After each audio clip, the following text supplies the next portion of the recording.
Hey guys, welcome back to Electrical Car Repair Live. Thank you guys for watching and subscribing to the channel. Today will be super helpful video guys if you have a BMW X3 and you're trying to find guys where your thermostat is located. Stay with us, we'll show you guys what it looks like, where to find it, and we'll explain a little bit about replacement, a few things that you need to do guys, otherwise you can cause severe damage to your engine. Make sure you watch until the end.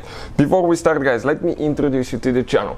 Every single car we get at the shop, we make at least 200 free repair videos. Why we do that? Because our mission in the shop is to save you guys as much money as we can. All we need guys in return, please subscribe to the channel and like the video, that way we can keep providing that free information.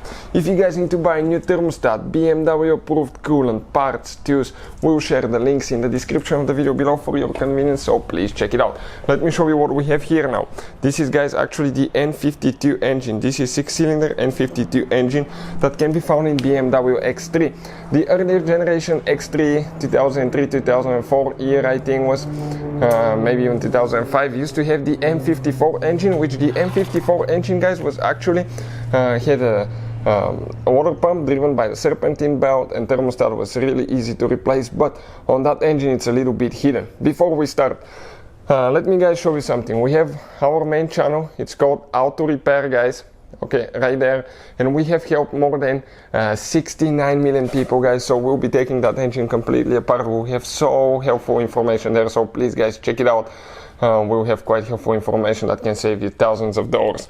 Now before you start working on it, as you can see we have the front end completely apart. Probably you don't need to do that for the thermostat, but it makes things really convenient, and we can show with a great detail where things are because we'll be making the video very soon. That's what the thermostat looks like. It's plastic. It has 4 hoses, 1 wire connector that plugs right here, and 2 bolts that attach to the water pump. Your water pump guys, it's on the very bottom left side right here, that bolts to the engine block. Okay, you can see that's your water pump. It's on mechanical, it's electric, and right next to that pump guys, you have your thermostat. This is it. That device right here, this is your thermostat, as you can see. So that's where it's located. You can see how tight of a fit it is. You will need to remove the 2 bolts on the bottom.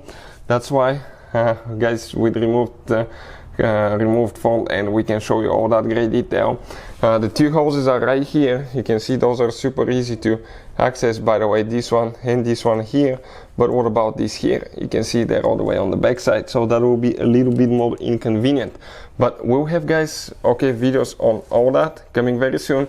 And when you drain the cooling system, you have to use guys BMW coolant or BMW approved coolant, because you can cause damage to your electric pump, thermostat, hoses. If you don't use the correct coolant, they can stretch, they can explode, so that can cause quite a bit of damage to your car. Another thing guys, we'll recommend, when you replace the thermostat, you will need to bleed your cooling system the correct way. Otherwise you can have air pockets that can cause your engine to overheat, and you may end up needing either a new engine guys or the old engine rebuild. So I'll try to put the link in the description of the video below that explains how to actually bleed the cooling system on a BMW guys X3. Check it out, we have it on the channel. Hopefully guys the video will be helpful to any of you trying to find it. Thank you for watching and see you guys next time.